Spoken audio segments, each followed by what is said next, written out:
Bienvenido a Aprendo Enseño.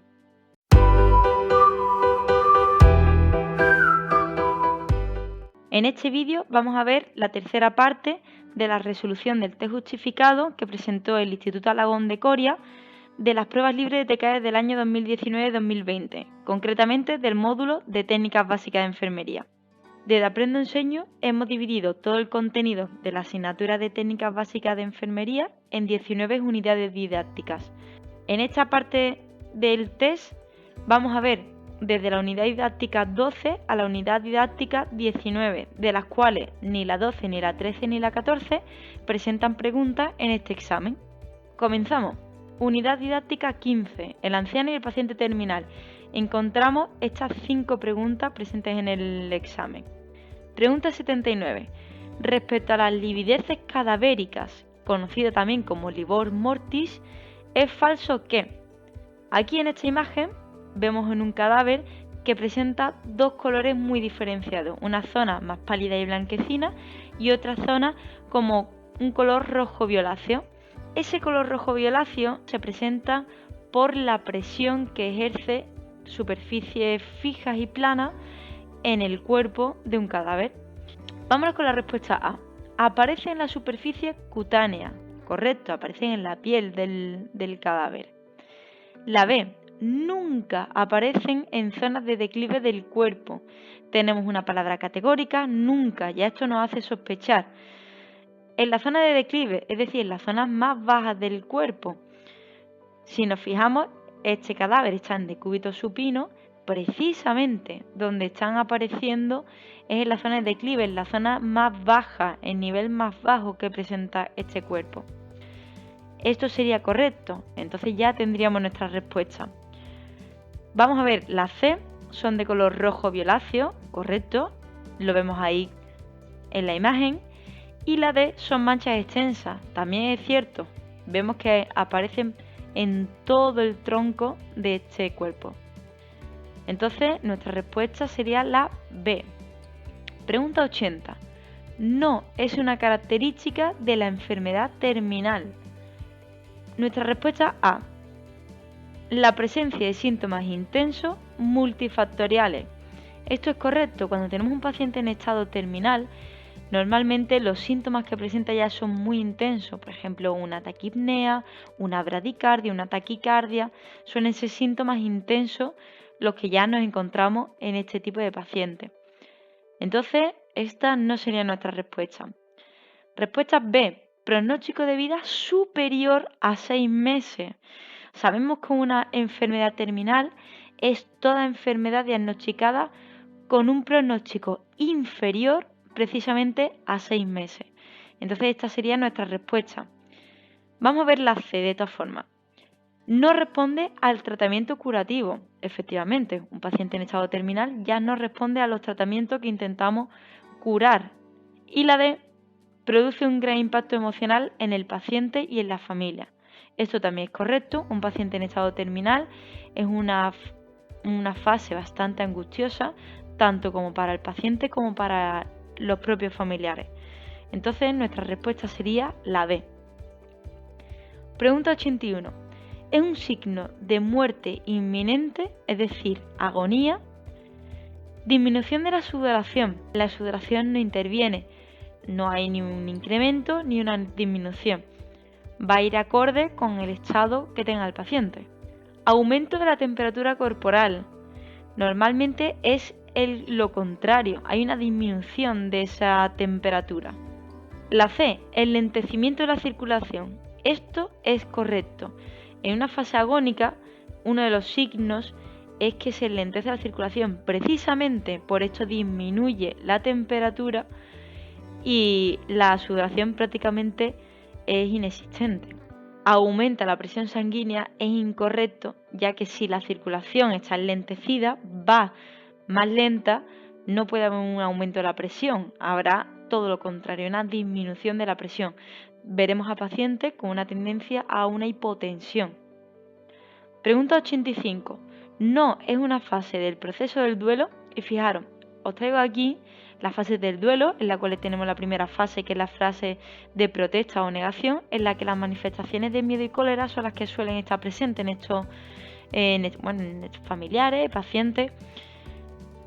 Fase 2, fase de anhelo. Se caracteriza porque aparecen síntomas como la inquietud, el llanto, la ira, tristeza. Fase 3 sería desesperación o desorganización, que es una fase de desconcierto. Y la última sería una fase de reorganización en la que se intenta reconstruir el futuro sin tener ya a este familiar o persona presente en nuestra vida. Entonces, bueno, de todas las respuestas que se nos da, la que no entraría dentro de la fase sería la de negociación o pacto. Pregunta de reserva 8. Según la Organización Mundial de la Salud, ¿cuál de las siguientes no es una finalidad de los cuidados paliativos? Cuidados paliativos ya se dan en pacientes en los cuales están en fases terminales y pacientes en los que sabemos que no tiene una cura esa enfermedad que ya está padeciendo. Por lo tanto, si queremos controlar esos síntomas para que la fase no sea demasiado agónica, buscamos apoyar a la familia durante ese proceso terminal. La familia está incluida en nuestros objetivos como sanitarios. Queremos calmar el dolor, por eso se llama fase paliativa, en la que nosotros queremos paliar y calmar aquellos signos y síntomas que se evidencian, pero sin embargo no buscamos prolongar la vida. Buscamos que esa fase de vida que le queda al paciente sea lo más llevadera posible, tanto para el propio paciente como para la familia. Nos vamos a la unidad 16, preparación a la exploración médica o técnica de exploración y registro. Pregunta 29. La preparación del paciente antes de la exploración médica, el TCAE debe, ojo, aquí el kit de la cuestión está en antes. Informar al paciente de lo que se le va a hacer pidiendo su colaboración. Esto es correcto. Yo cuando estoy preparando a un paciente le voy contando todo el procedimiento que vamos a ir haciendo para que tenga una buena respuesta y una buena adherencia terapéutica a todo el procedimiento. Descubrir completamente al paciente para la exploración. Pues esto va a depender. No siempre tenemos por qué descubrir totalmente al paciente. Si le vamos a hacer una exploración torácica, pues obviamente no hace falta descubrirlo completamente. Colaborar con el médico en la inspección y palpación del paciente dentro del marco de sus funciones. Esto sí, pero durante la exploración médica, no antes, como nos dice nuestro enunciado. Y por último nos dice limpiar el instrumental utilizado en la exploración. Pues esto también va a ser parte de la fase exploratoria, pero es posterior a la exploración médica. Aquí en esta respuesta, el kit de la cuestión está en esta palabra, en antes. Unidad didáctica 17, terapia quirúrgica. Nos vamos a la pregunta 56. Una ectomía es un procedimiento quirúrgico por el que, y fijaros, os traigo aquí esta imagen en el que ectomía es un sufijo y significa extirpación, como por ejemplo aquí tenemos una polipectomía, que sería la extirpación de un pólipo. Pues de nuestra respuesta sería extirpar un órgano. Pregunta 57. Una ostomía es un procedimiento quirúrgico por el que, fijaros, y aquí os traigo una imagen en la que vemos una urostomía, que es sacar vía urinaria hacia el exterior, una colostomía, que sería sacar una porción del intestino grueso hacia el exterior, y una ileostomía, que sería sacar una porción del intestino delgado hacia el exterior. Por lo tanto, de las respuestas que se nos da sería comunicar un órgano hueco con la parte exterior. Pregunta 58. El conjunto de los cuidados que se proporcionan a un paciente que se somete a una cirugía se conoce como conjunto de cuidados. No te están diciendo si antes, durante o después. Te está dando una forma globalizada. Todos los cuidados que se dan al paciente desde que entra por la puerta del centro sanitario hasta que sale por la misma puerta. Si nos fijamos, a todo esto se le conoce como el proceso perioperatorio, alrededor de la operatoria o cirugía. Y tenemos tres momentos. un momento preoperatorio, que es antes de la cirugía, un momento intraoperatorio, que es durante de la cirugía, y un momento postoperatorio, que es después de la cirugía. Todas estas fases y todos estos cuidados son cuidados perioperatorios. Pregunta 59. ¿El drenaje de Kerr está indicado para? El drenaje de Kerr es este tipo de drenaje. Es un drenaje en forma de T. ¿Por qué en forma de T? Pues si nos fijamos, este drenaje buscamos drenar los jugos que proceden desde los conductos hepáticos y desde el conducto pancreático. Al fin y al cabo, ¿qué queremos drenar aquí? Desde el hígado y la vesícula biliar vamos a drenar la bilis, y lo que vamos a drenar desde el páncreas va a ser los jugos pancreáticos. Cuando hay una obstrucción, cuando hay un exceso, cuando hay un problema con estos jugos, lo que hacemos es ponerle este drenaje y podemos drenar o hacia el interior del duodeno o hacia el exterior para sacar el exceso.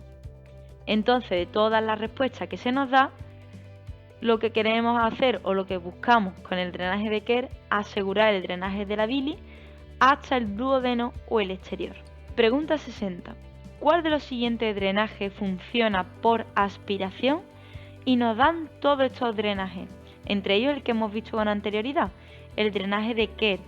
Sabemos que el drenaje de Kerr no tenemos un sistema que aspire, que succione, simplemente por gravedad y por presiones sale hacia el exterior. El redón precisamente, una porción va al interior del paciente, la otra porción va conectada al propio drenaje redón, a este bote de aquí. Este muelle o este acordeón que tenemos aquí, cuando está comprimido, nos indica que aquí hay un sistema de vacío. Nos ayuda a que haga una aspiración continua y vaya desde el interior del paciente hacia el bote redón todo el contenido que haya en el interior.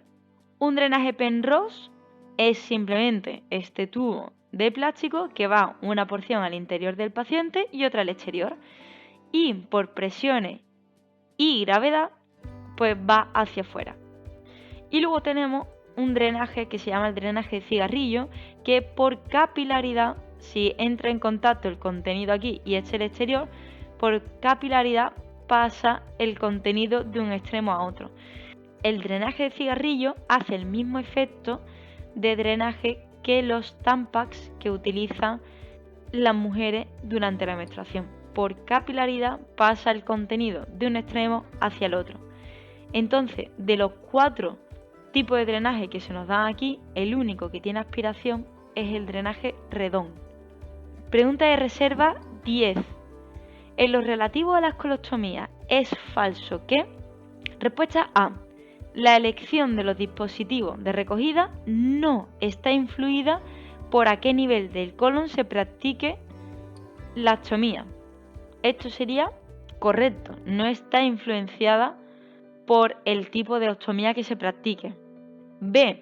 La ostomía hace función de ano sin que ejerza, por regla general, un control de la emisión de deposiciones. Este ano artificial que se crea se llama estoma, que es esto que nosotros vemos aquí. No tiene un esfínter como sí lo tiene el ano, que puede controlar cuándo se expulsa o cuándo no las heces, por lo tanto, esto sería correcto. C. En un principio deben ser tratadas como heridas. Esto es incorrecto, no se trata como una herida. Aquí, en un principio, lo que tendríamos que tener en cuenta es los puntos de sutura que se hacen con la piel para que se quede el estoma fijo. Simplemente se debe tener cuidado del estoma, pero no es una herida. Y pueden cambiar de forma y tamaño, eso también puede suceder que el estoma sea grande y cambie un poquito su morfología. Por lo tanto, nuestra respuesta sería la C. Unidad 18. Terapia farmacológica. Pregunta 50. Entre las sustancias que pueden constituir un medicamento, las que tienen efecto terapéutico se conocen como. El medicamento está compuesto por dos partes, un principio activo y la parte excipiente. El principio activo, fijaros, por ejemplo, tenemos aquí una caja de nolotil. El principio activo es el metamizol magnésico, es el fármaco, el componente que nos palía pues el síntoma para lo que esté creado ese medicamento. Ahí tenemos el principio activo, que precisamente es el que tiene los efectos terapéuticos. Nuestra respuesta es fármaco, o también conocido como principio activo. Pregunta 51. Según la farmacocinética, el proceso que sigue un fármaco en nuestro organismo sigue el siguiente orden. Si nos acordamos de esta regla mnemotécnica, LADME, nos acordaremos de los pasos que siguen los medicamentos, los fármacos en nuestro organismo, que sería liberación, absorción, distribución, metabolismo y excreción. Sabiendo esto, nuestra respuesta es la D, LADME.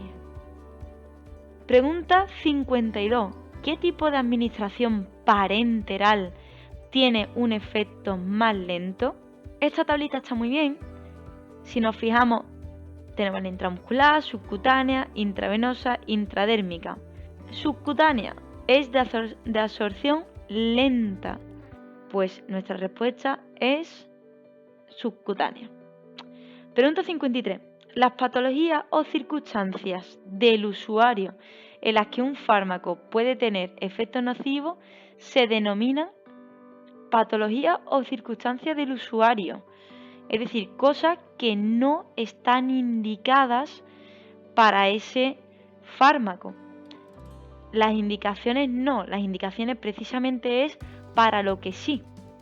En este caso serían las contraindicaciones.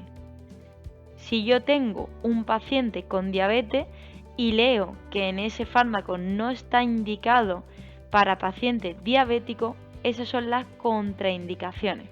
Pregunta 54. ¿Sobre cuál de los siguientes aparatos o sistemas actúa un fármaco astringente? Recordad, esto es como las dietas astringentes.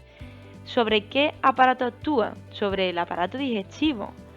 Aquí no hay lugar a duda. Un fármaco astringente es un fármaco que lo que hace es cortar los procesos diarreicos.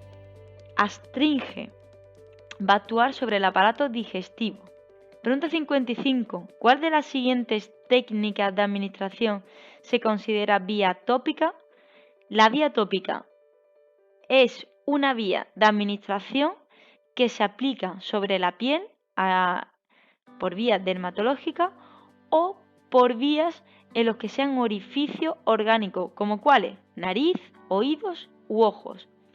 Entonces, de nuestra respuesta sería la C, conjuntival. La conjuntiva es parte del ojo.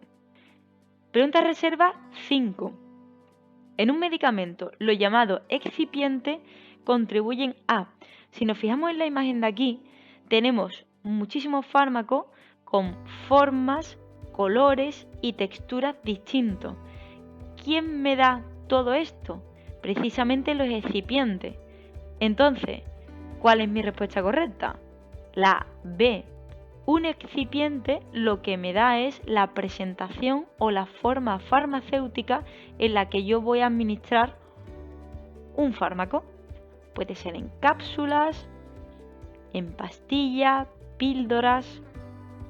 Última unidad didáctica, unidad 19, primer auxilio. Pregunta 28. Señala lo que no es cierto con relación a la crioterapia. Crioterapia es una terapia con efecto frío.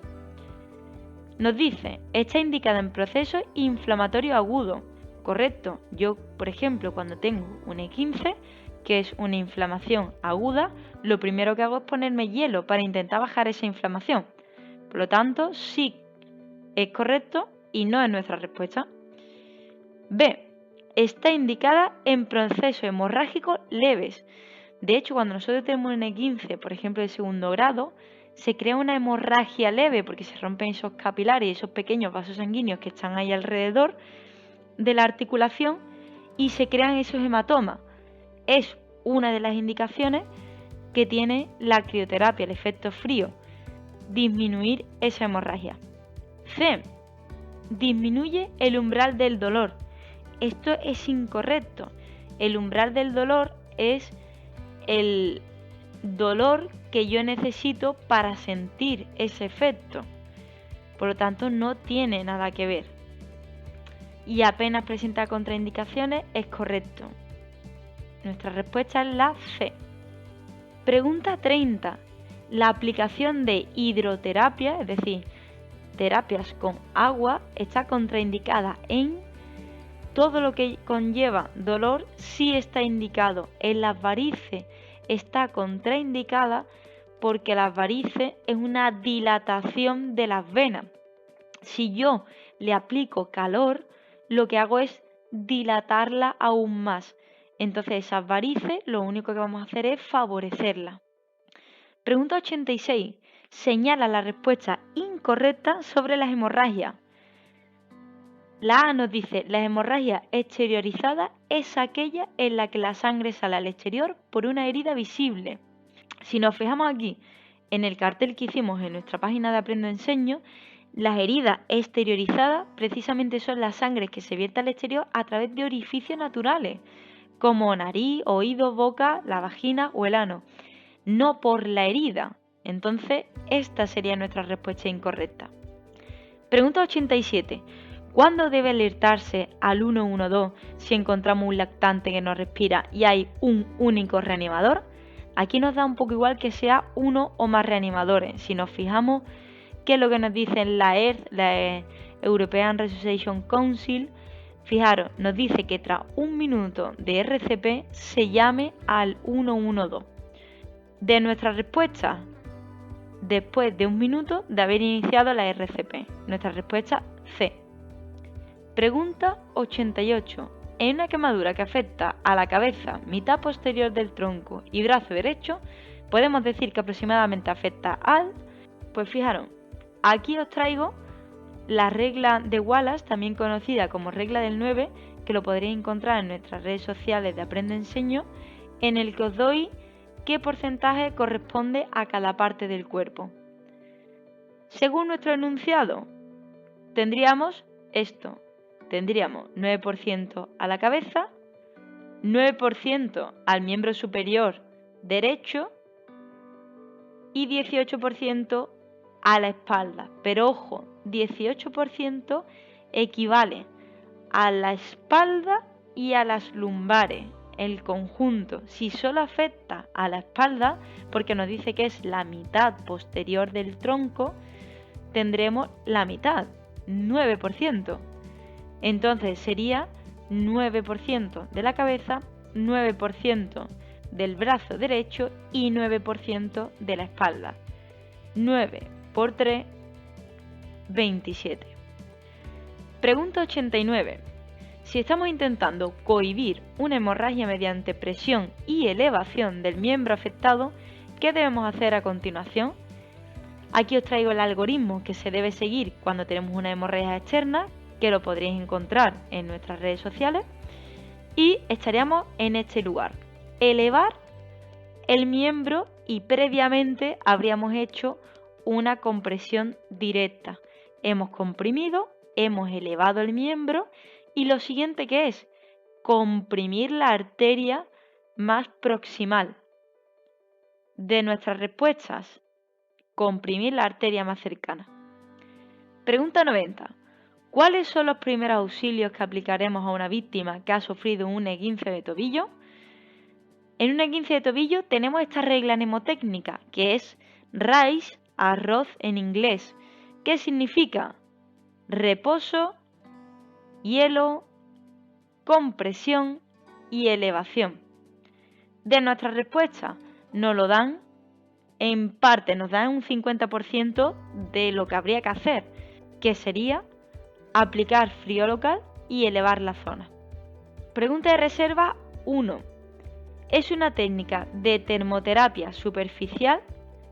Pues fijaros, la diatermia no es superficial, porque la diatermia, si nos fijamos, es una técnica en la que la carga que se le mete al cuerpo penetra completamente todas las capas desde la zona más exterior a la más interior. Por lo tanto, no se considera superficial. Como termoterapia superficial, no tenemos las bolsas de hielo, sí tenemos las almohadillas eléctricas. Por lo tanto, baño turco tampoco. Pregunta de reserva 7. Si presenciamos un atragantamiento completo y le aplicamos a la víctima 5 golpes interescapulares, ¿qué debemos hacer a continuación? Nos encontramos en esta situación. Tenemos a nuestro paciente que le hemos dado sus 5 golpes interescapulares, es decir, en la espalda. A continuación debemos darle 5 compresiones abdominales, o también conocida como la maniobra de Heimlich. Y esto es todo, chicos. Muchas gracias por haber llegado hasta aquí. Espero que os haya gustado. Nos vemos en los siguientes vídeos.